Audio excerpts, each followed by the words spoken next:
Hello, everyone, and thank you so much for being here. My name is Suzanne Hume, and I'm the Educational Director and founder of CleanEarthForKids.org. Thank you so much for taking your time to be with us tonight. We're going to talk about pesticides, which is a really important topic. I myself was poisoned by pesticides and had to move from my home.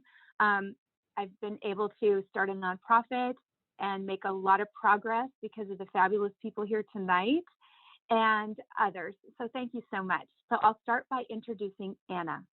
Yes, thank you, Suzanne. Good evening, everyone. My name is Anna. I work with teams 3 and 5, and I'm an intern here at Clean Earth for Kids. And at Clean Earth for Kids, we have 6 teams: climate action, protecting public lands, wildlife, and planting trees and gardens, protecting clean air and water, and green spaces and parks from pollution. Pesticides and plastics, and racial, social, climate, and environmental justice are vital to everything we do. So in the next slide, I'd also like to discuss a little bit about our action plan, which is on the homepage of our website on cleanearthforkids.org. And so this action plan lists several items such as setting 100% renewable energy goals and creating a climate action plan, planting trees, gardens, parks, indoor plants, protecting clean air, and providing green transportation options for cities in California to both protect our communities as well as our future. So we're very glad that you're here, and we thank you for your support. So tonight we will be sharing some important information about steps and actions you can take to stop pesticides at your school, school district, university, or city, and you can join us to take action on a state and federal level. We must protect public health and the environment, and also stopping pesticides are important for climate action because healthy soils absorb carbon. So next, I'll be talking a little bit about community service, where at Clean Earth for Kids, we welcome students to earn community service by taking notes, creating infographics, art, music, video clips, poetry about what you learned. And more information about this is also on our website, cleanearthforkids.org. And you are more than welcome to visit our cleanearthforkids.org YouTube channel. And we also welcome college students or adults to fill out an application to intern or volunteer with us. So at Clean Earth for Kids, we also have many contests and challenges. And if you go to our contest page at cleanearthforkids.org, you'll see a variety of contests like art, music, writing, poetry, dance, STEM projects, infographics, presentations, and more. If you like to write poetry, we have a contest for you. You can check out our cleanearthforkids.org Team 5 and our YouTube channel for more information and videos. So another contest that I'd like to discuss today is the Today Is contest, which is a way to show your art, music, videos, research reports, and many more. So you could teach us about what important things happened on that day. So for the month of April, we have World Health Day, National Gardening Day, Earth Day, as well as Tell a Story Day. So those are the exciting events happening in the month of April, and we are excited to hear from you. So the next contest that I'd like to talk about tonight is the These Are the Hands contest, which is open to everyone of all ages. We hope you will join us in making a drawing and decorating a hand to recognize, honor, and lift up people working for change and to make life better for others. Everyone is encouraged to participate and honor someone making a positive difference in your school, community, city, state, or in our world. You can draw and decorate a picture of a hand and add symbols, words, and pictures to honor their work. So yes, we're very excited to have everyone on board who would like to join the Hands contest. And lastly, I'll be discussing the Protect What You Love contest, which you can join by sending us a picture or drawing of what you love and why we should protect it. Let's work together to protect our forests, national parks, and wildlife, clean water, clean air, oceans, rivers, streams, and our health. You can take a picture or draw or write about your favorite animal or place and why we should protect it. So yes, so those are our contests and challenges. And next, I'd like to introduce Cadence. Hi everyone, my name is Cadence and I work with Team 5. Thank you for coming to our panel discussion. Today I'm going to present some important information about a farm using toxic pesticides right near my school. What exactly are pesticides? Pesticides are chemicals and other substances that kill unwanted insects, plants, fungi, and animals. There are many different types of pesticides ranging from organic to toxic. Toxic pesticides would include dinotefuran, cyfluthren, diazinon, and many others that are banned in various countries around the world and have detrimental impacts on people's health and the environment. It's important that farmers use alternative natural methods instead of toxic, synthetic, or man-made chemicals to control pests, insects, weeds, and bacteria. Exposure to pesticides can make you ill, and some products have been linked to cancer and neurological problems in children. Here are a couple of facts about pesticides. 20% of all pesticides used in the US are in California, but California farms are only about 2 to 3% of US farms. This is a map showing the different amounts of pesticides used within each area. In the right corner of the map is a legend that indicates how much pesticides are being used. The colors that are more blue or /purple and dark gray have the highest percentage of pesticides. And this is an updated map of California EnviroScreen. It's the same map from before, but it's updated to EnviroScreen 4.0. And here is a zoomed in image of the map. And as you can see, Mission Vista High School is in the greatest area of pesticides, around the 90 to 100%. And here's a map of the tomato farms and the surrounding community. And the areas labeled county are where the tomato farms are located. They're in very close proximity to the neighborhoods in that area and Mission Vista High School.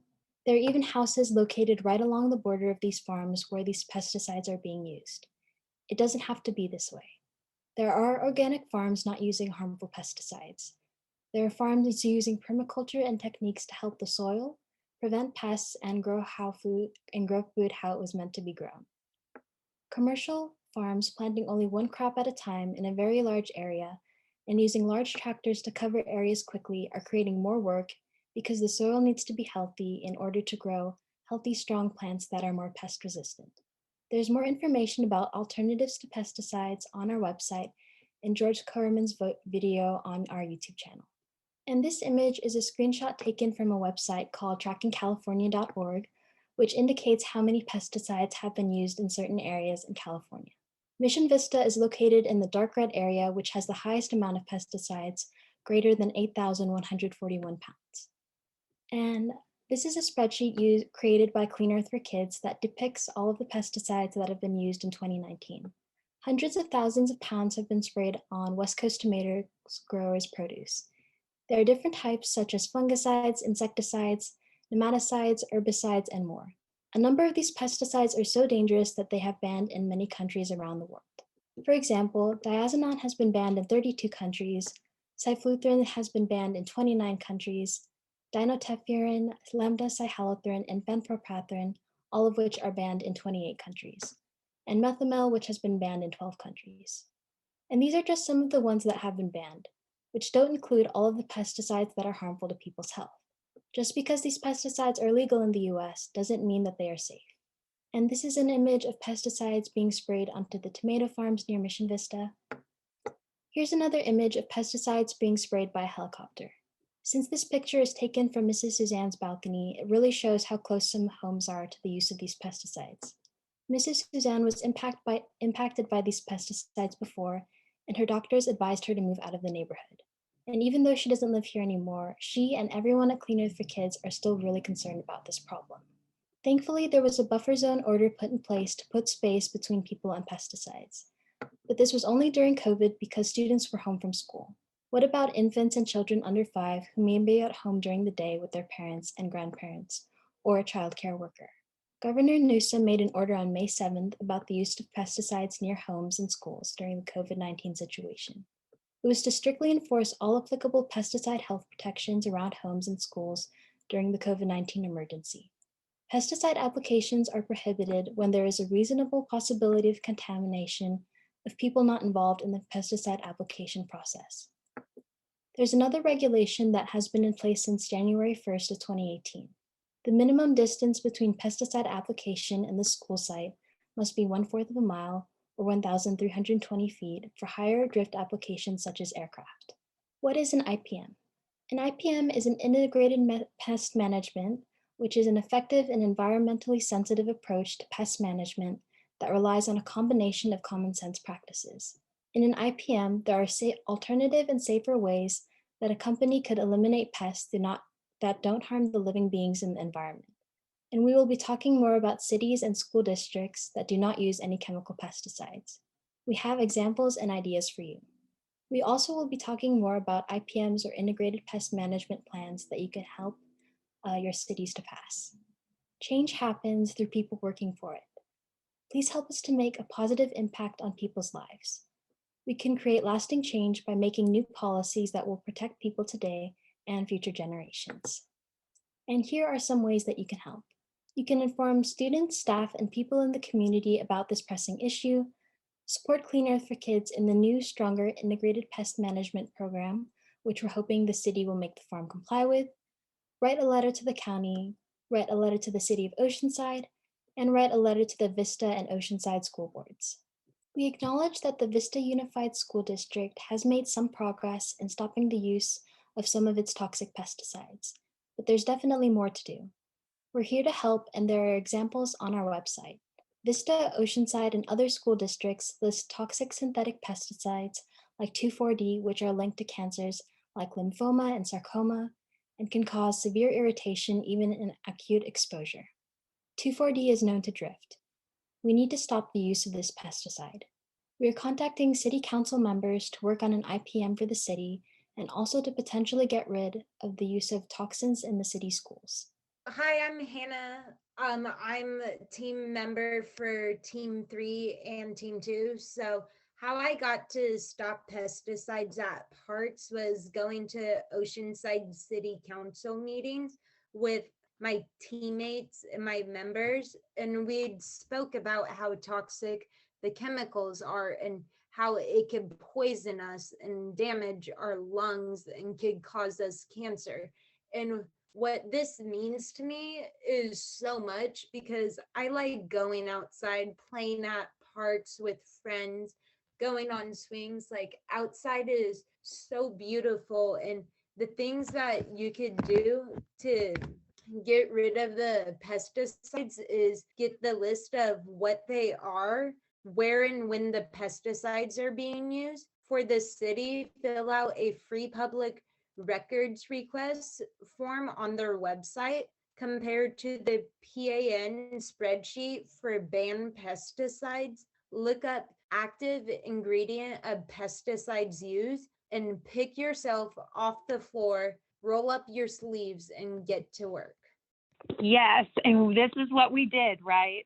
So we had a crisis because my house was a happy place for lots of kids everywhere, right, Hannah? And we just had a great time, a library and just a wonderful place people could study and learn, and the community to come together. Doors always open. So it was really hard for us, but that's exactly what we did. And we made a plan, and we got the helicopter stopped through passing out the notices to the neighbors and working with the County of San Diego. And and then here we are now. So, and we got the IPM passed, the first one in Oceanside, and we're hoping to get an IPM passed in Vista, the city of Vista. The city of La Mesa is, working away on an IPM. We're excited about that. And lots of school districts. We've got, work to do, but we're really excited about it. So yeah, thank you again so much. You can check out our Team 5 page, Stop Toxic Chemicals and Pesticides. As Mrs. Suzanne and Hannah were saying earlier, they helped to pass the first IPM in Oceanside, which is super awesome. The actions that they took were really important, and we're proud of all the work that they have done. Hello. So you can also help out your school district or city by providing info, resources, and examples of school districts and cities that manage pests without chemical pesticides. And although California schools require an IPM to write down what pesticides are being used, and some pesticides have been banned, numerous toxic pesticides are still allowed and being used. So they are great resources, and we're happy to help. And also for our college campus program to help beautify and remove the weeds, please check out the Herbicide Free Campus. And now here's Anna. Yes, thank you, Darren. So next, I'm going to talking a little bit about soil and how kids should be able to play in parks and go to school without toxic pesticides. You can check out Film Darren's videos on our website and YouTube channel about healthy soil, which is a great foundation to help things grow. So the soil is different in different parts of the county. So in Southern California, the soil can have high salinity or a lot of salt because one of the main water sources for Southern California is the Colorado River. So based on the soil, there are different things that you can do. Natural compost tea is a favorite of gardening consultant Marlo, and you can see Marlo and learn tips and tricks on our cleanearthforkids.org YouTube page. So this is so that we become less dependent on fertilizers. And so next, we must also protect the soil. Many of these man-made synthetic fertilizers contain pesticides, a pre-treatment, or and soil microbes, which are fungi, bacteria, etc. They also make nutrients soluble or prevent nutrient loss. So they use water, which is easily obtainable, and guard against pests and pathogens for trees and other plants. So using organic fertilizers is an important start. We are working to protect wildlife in public lands, cities, and county parks. Tonight, we will review our plans and how we were talking about action on a local, state, and federal level, and we invite you to join us. We want to protect kids from toxic pesticides and the air they breathe. Pesticide drift is when pesticides are blown around, and we must be sure to protect the air because kids breathe here. So what is pesticide drift? Pesticide drift describes the phenomenon of airborne particles of a pesticide moving and landing in residential areas, wildlife, habitats, etc., where it was not intended to go. So the EPA estimates that up to 70 million pounds of pesticides are lost to drift each year. So an example of this is dicamba, or an organophosphorus pesticide, which has damaged or destroyed millions of acres of crops in at least 25 states. So this also results in huge financial losses for thousands of farmers across the country, and then as a result, these farmers are unfortunately sued. So on June 3rd of 2020, a federal court overturned the EPA's approval of dicamba, and the ruling by the U.S. Court of Appeals for the Ninth Circuit found that the EPA sustainably understated the risks of the dicamba herbicides and failed entirely to acknowledge other risks. So farmers have continued to use it, and there has been a lack of sufficient regulation. So to protect our water, food, and people and wildlife, we can stop using synthetic or man-made fertilizers and pesticides. We can go organic or natural. We can use compost or even seaweed. And to protect our youth, we must be pesticide-free. So next, I'm going to be talking a little bit about the health risks that are associated with synthetic pesticides. So this includes skin, eye, and lung irritation, hormone disruption, brain and nervous system toxicity, cancer, blood and nerve disorders, birth defects, as well as reproductive effects. So pesticides are a racial, social, climate, and environmental issue. So there are approximately 20,000 US farmers each year that get pesticide poisoning. And pesticides get carried home on clothing and the skin of farm workers, which then puts their families and children at risk of exposure to pesticides as well. So a majority of the field workers growing our food are Hispanic, and people living in farming or rural communities, there's also racial inequality where Latino children are 91% more likely than white children to be exposed to the highest level of pesticides. And people of a low socioeconomic status, they also do not have as easy access to organic, which do not use synthetic or highly toxic pesticides because they do cost more than regular foods. And so this goes to show the injustice of the communities that are disproportionately affected by the use of pesticides. Hello, so I wanted to talk more about these. And so Toxic pesticides are causing collapse of pollinator populations worldwide, and this affects our wildlife and our food. So on average, 1 out of every 3 bites of food we eat depends on pollinators. And so neonicotinoids are a class of toxic pesticides that cause beehives to collapse. And so pesticides destroy populations of butterflies, birds, and our pollinators. And when honeybee hives collapse, this affects our orchards, agriculture, and meadows. And this is important because pollinators spread the pollen to the flowering plant species in other orchards. And monarch butterfly populations in California coastal regions have dropped by 90% due to pesticides and herbicides like Roundup that destroys the milkweed and nectar flowers. We know that glyphosate is toxic and harmful to our environment. And another finding we had was that it has effects on bees. So according to an article by Michael Balter, he notes that a University of Texas study reported evidence that glyphosate disrupts microorganisms within the microbiome of the bees. So they know that it doesn't directly affect their lifespan and it's not lethal towards adult bees, but it does have effects on the next generation of bees. Walter Farina, a researcher at University of Buenos Aires in Argentina, states that because glyphosate does not have lethal effects, it can enter the colony and cause effects on the young and developing bees. So specifically, the researchers found that bees exposed to glyphosate had hindered abilities to remember their food sources and navigation back to their hives, which also decreases the survival rate. And this also has implications on the survival of bees because it shows that exposure to glyphosate decreases the survival rate of their larvae. This is really important because we need to be aware of these effects and push to ban glyphosate from being used in our crops. And now here's Hannah. So less than 1% of the 84,000 chemicals used in the United States are tested for safety.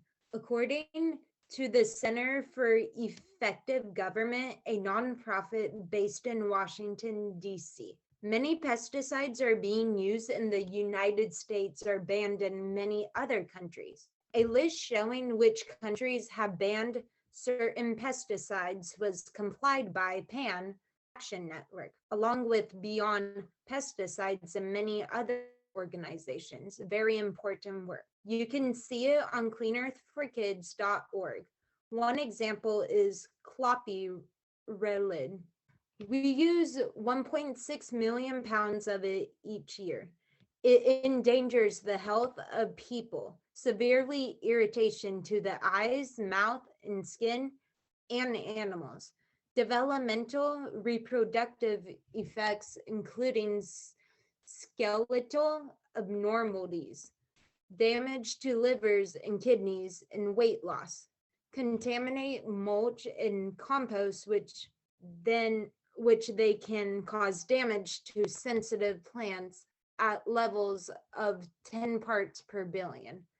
Considered violated, it can evaporate from foliage and soil after application moves away from the application site. Adversely affect non-target plants. The EPA relies on unpublished industry-funded studies to decide safety. They only test the active ingredient. The actual product bought and used is not tested. The CDC reports the average American has traces of 29 different pesticides in their body. This has to stop. Just because it's legal doesn't mean it's safe. In the United States, we are not using the precautionary principle that is used in Europe. Essentially means that if something has the potential for harm and it does not have the sufficient research or testing, it should not be introduced in the market system. In the United States, we do the opposite. We assume things are safe until they are proven to show people get cancer or other serious diseases. Industries making the pesticides fund studies, and those studies are allowed to be used in determining the safety of the product. If you would like to meet with us, please let us know. We could share the pesticides being used in different cities, counties, and here in the US.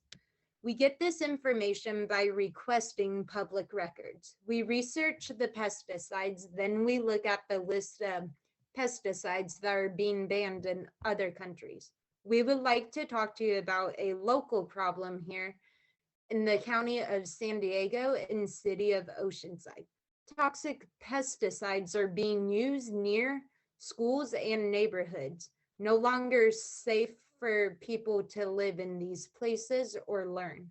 As Caden showed map from trackingcalifornia.org and Enviro Screen 4.0, pesticides are a problem affecting of the area and how people in our water and wildlife are being affected as well.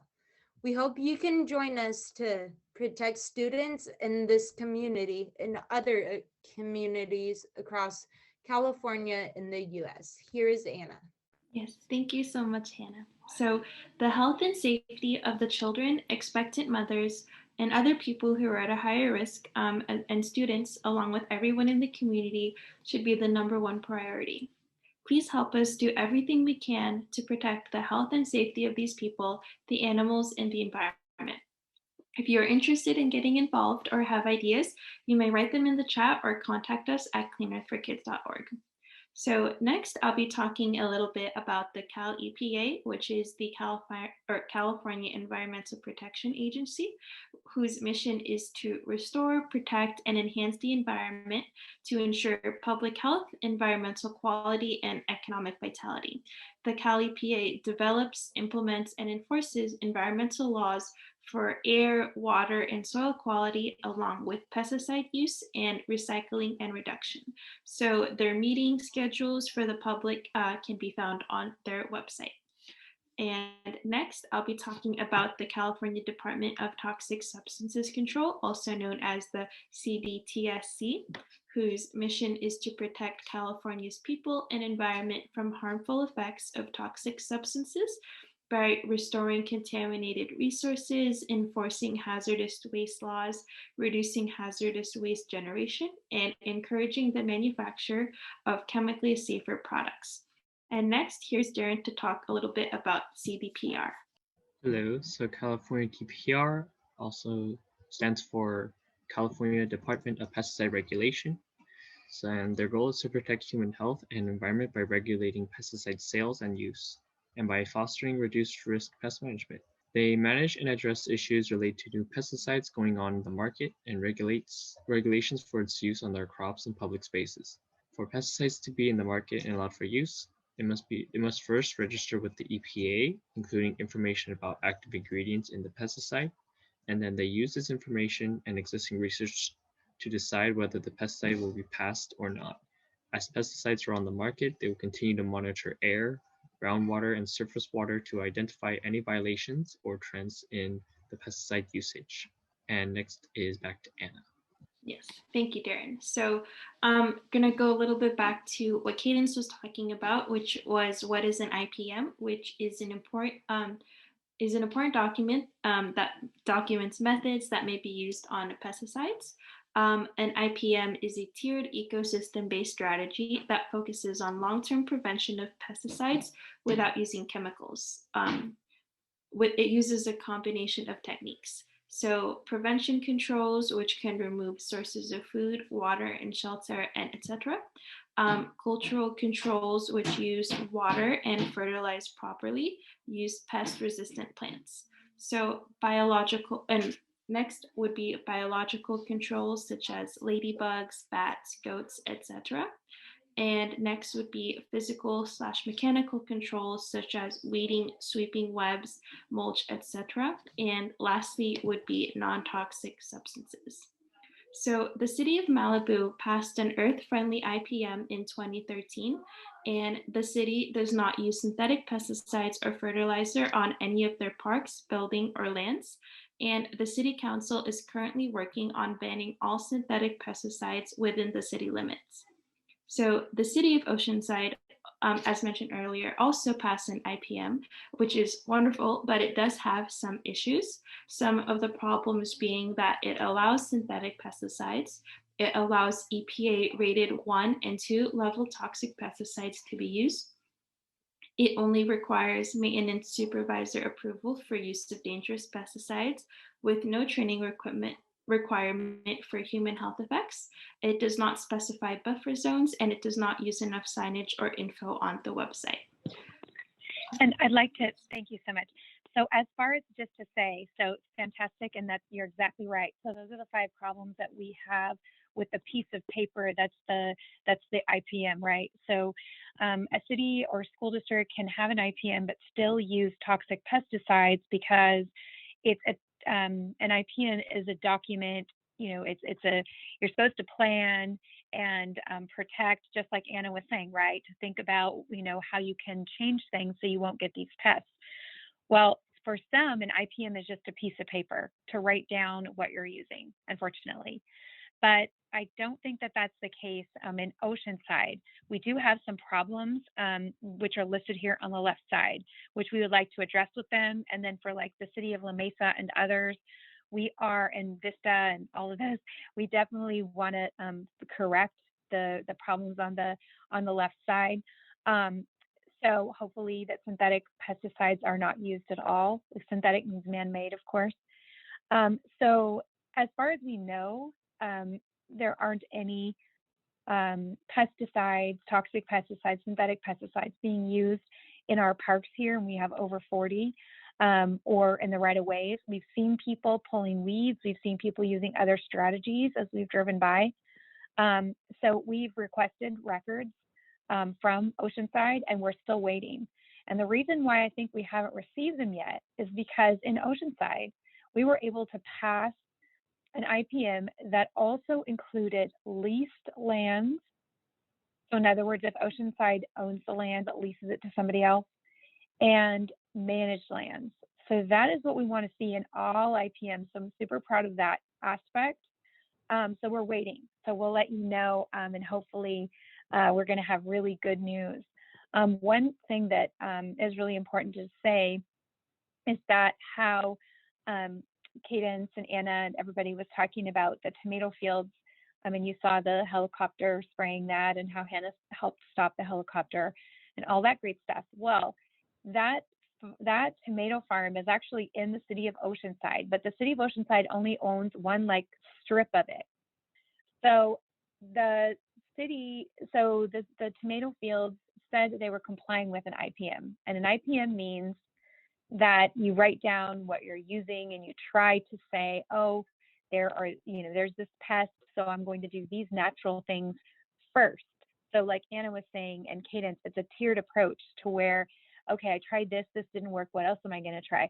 So pesticides are supposed to be at the last resort. We want to ban it where there aren't any synthetic pesticides even allowed to be used. So like you saw when Darren showed those 2 school districts, that example, and the city of Malibu, you know, they just specify these are not allowed. So you cannot use these. On their IPM, it says it directly, like chemical free, all that. So, and as Anna and others were saying, on here, when you look at the Oceanside IPM and you think about EPA rated 1 and 2, those are scary. So Oceanside and other cities need to have it specified. We will not allow any pesticide to be used level 1 or 2. And in the IPM that we created for La Mesa specifically, now granted, we'd love them to use nothing, right? No chemical pesticides, no synthetic pesticides at all. But a step into doing that and achieving what Malibu and other cities have achieved, we created something called Step Up to Children's Health. And in that, we say, no, you cannot use EPA level toxicity 1 or 2 or 3. So this is our IPM here that these guys helped create. Super proud of them. And so we'll keep you posted on how many cities and, great things happening, and you'll let us know. So let's see. So Darren, would you like to talk about some of the ways that I guess first, some of the cities and counties that have passed IPMs, and then share some of the ways that we are suggesting and others suggest controlling pests without chemicals. Yeah, so here's some cities that have passed IPMs, and we have more on our website. So we have Carlsbad, Costa Mesa, Encinitas, Irvine. A lot of these are in SoCal. Moving forward, here are some ways to deal with the pests and weeds without the chemicals.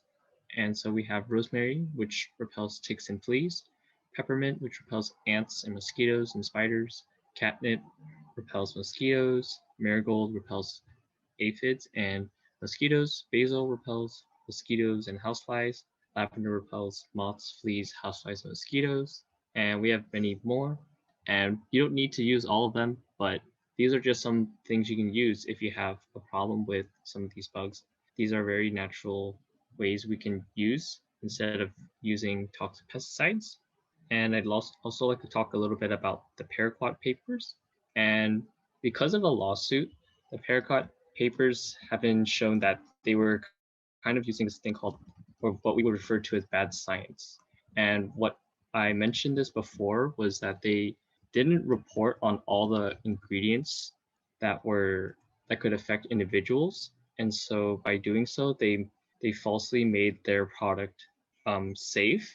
And so some researchers looked into the data and found that they didn't report on one of the more dangerous chemicals, which made it above the threshold of what is considered safe. And so this is one thing we have to be aware of, because sometimes people claim that their pesticides are safe, but we have to be skeptical sometimes and look into the research. And so another thing that I read into about paraquat was that another reason why they claimed that their products were safe was they have this thing called emetics. And so what that means is that they claim that pesticides are safe because when you ingest it, it causes you to kind of vomit away the pesticide, so that way it won't get into your system. But they didn't really say how and when it works. And so a researcher named, I think his name was Kayleen, he wanted to challenge that, and he looked into it and found out that it takes about 2 hours for an individual to have that happen. And by that time, it's already in your system, and that is going to harm you. So that's all I want to say about the paraquat papers. Here's the petition from the EPA to ban paraquat, because it's been linked to Parkinson's. So Darren can share this in just a second, but so someone can put the link in the chat to sign this. And remember, when signing petitions, you have the option to create a different email that you're not going to be using as your primary email, and then create a different phone number through Google Voice. And you can, if you have any questions about that, just ask me or ask someone. And that way you can, because sometimes petitions will ask you for your email address and your phone number, and it's a lot easier to just have, aren't going to interfere with what you're using. And so on a regular basis, in a minute, Jonah, when he returns from work, he is going to share about PACTPA. We're trying to have organizations sign on, and individuals as well to do PACTPA. And it is Protecting America's Children from Toxic Pesticides Act, and it bans organophosphates, it bans neonics, and it bans paraquat. So this is signed on by Kamala Harris, when she was a senator, and the Interior Secretary Deb Haaland from New Mexico, and others, a lot of prominent people. So we need to obviously get this rolling again next year because of COVID, and a lot of eyes are focused on other things.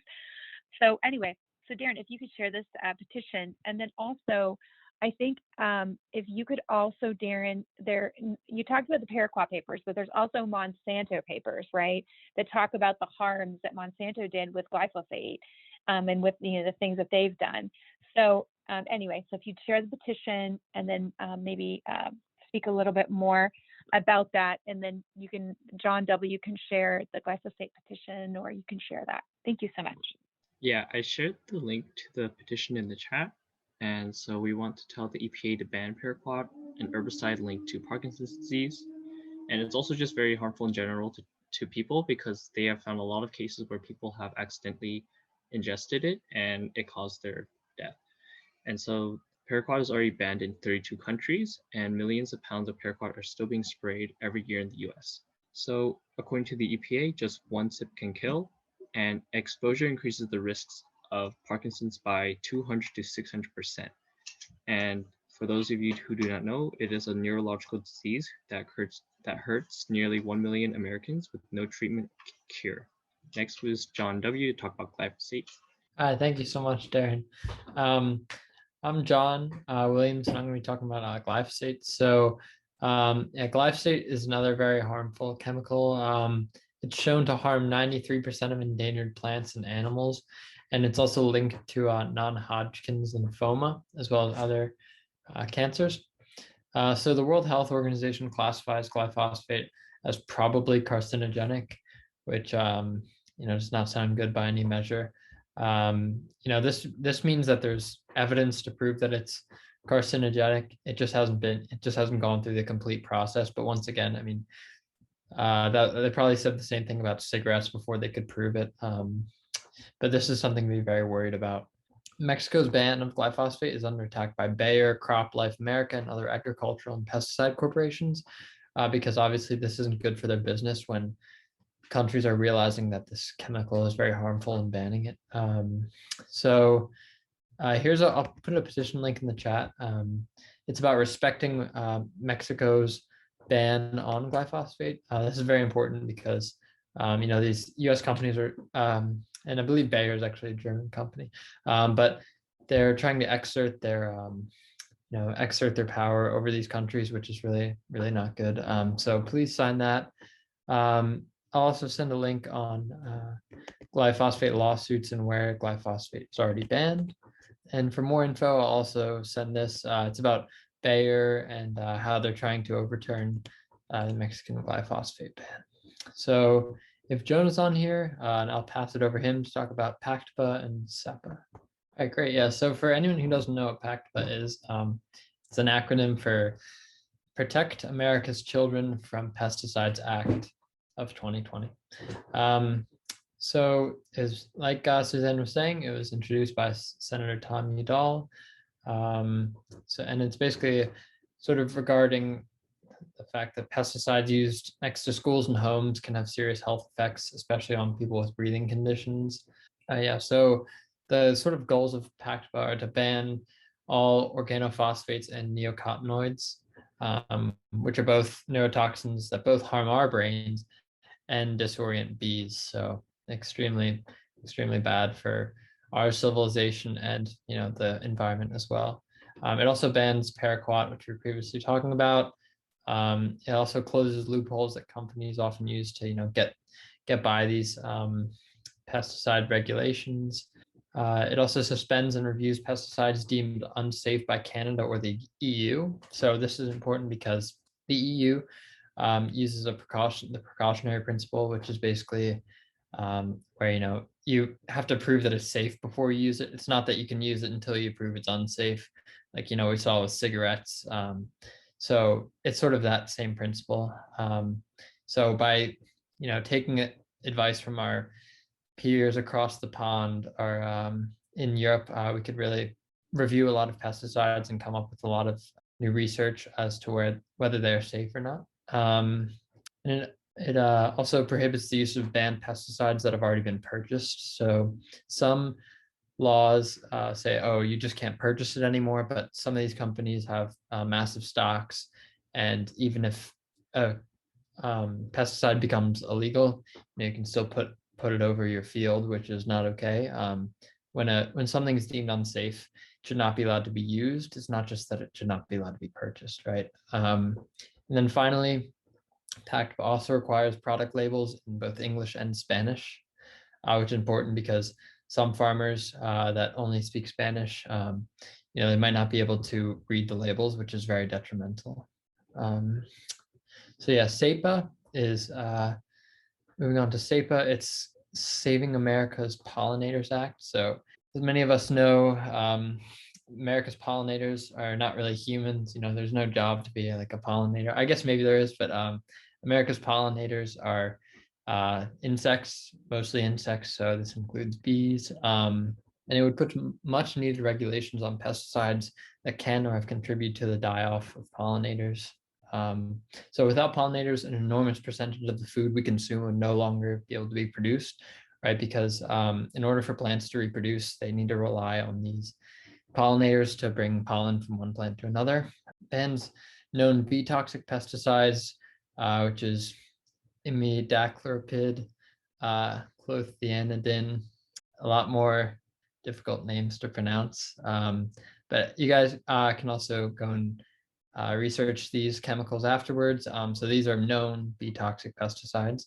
And it also requires review of other potential bee toxic chemicals by an independent pollinator protection board. This is important because it's independent. It's non-biased in its review of these things. Whereas, if you have some review board that's sponsored by, Bayer or one of these massive corporations, that can really lead to a lot of sort of sketchy review. So this is very important that it's an independent pollinator protection board. And it also requires annual reports on the health and population status of pollinators. So yeah, we are asking legislators to reintroduce and co-sponsor both of these important bills. And we must stop these dangerous pesticides.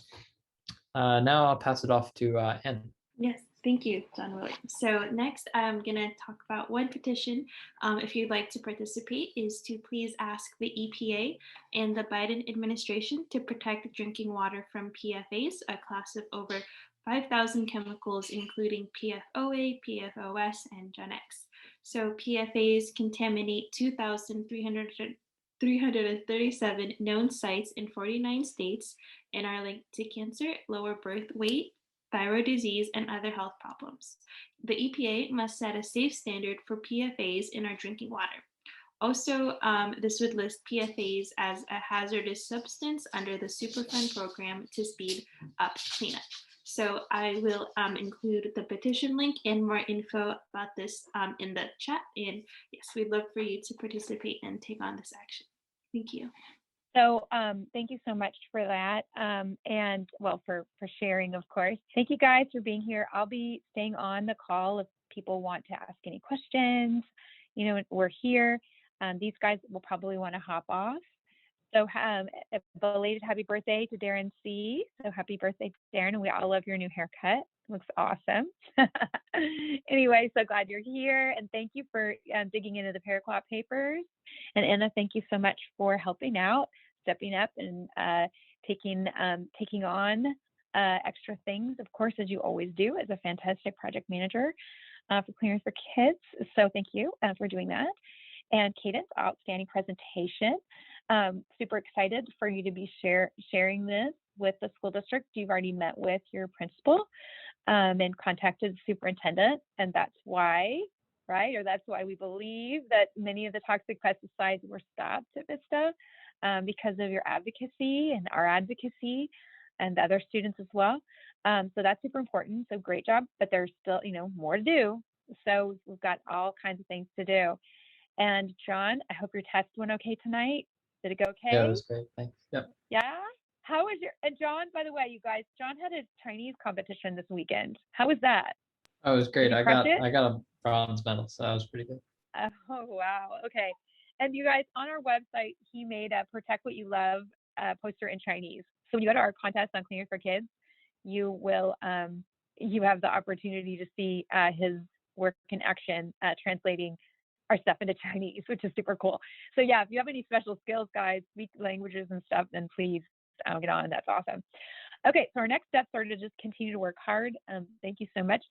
So before I before we hop off, of course, we can see that Yusuf is here, so if he's free to wrap us up or give us ideas or inspiration or things we should be thinking about, then that's fabulous. So hello, Yusuf, how are you? And what would you like to say? Thank you for this opportunity to speak about another stellar presentation by our youth. It's just amazing what we find out here. And as they were speaking about these alternative to toxic pesticides and choosing more of an organic option.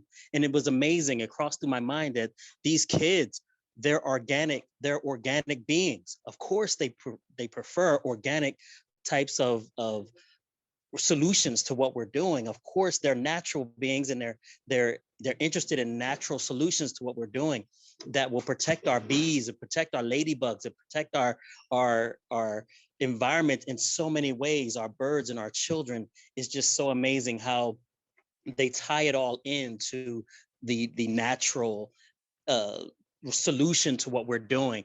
Of course, plants had a natural solution for their plant bodies, for their own selves, to protect themselves. Who are we to come up and say, oh, we're going to make this synthetic thing that kills everything around it, when plants have been doing this for millions of years before we were even concerned about it? So we need to look at these natural solutions that's been going on for far longer than we had the capacity to understand, and use that to our advantage. I so thank the Clean Earth for Kids and you, Suzanne, for your coaching and your mentoring of this program and this group and everyone involved. Thank you, teams.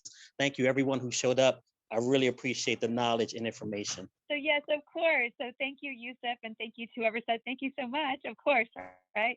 So thank you guys. You're so for all that you do. So as you know, Yusuf is now the chair of NAACP, our committee for NAACP in North County and San Diego. So we have a great opportunity to get things going through NAACP. And we stand right along with NAACP, working for racial justice, social justice, environmental justice, and climate justice. So, and peace on earth. So fabulous. All right. Well, thanks, guys. I look forward to seeing you to hang out and stay on. And if not, then I'll see you soon. So excellent job, everybody. Thank you so much. And great way to, thank you so much for filling in. Okay, or you're welcome to stay on, but okay. Good night, everybody. Bye. Thank you, Susan. Thank you. Good night. Okay, thank you.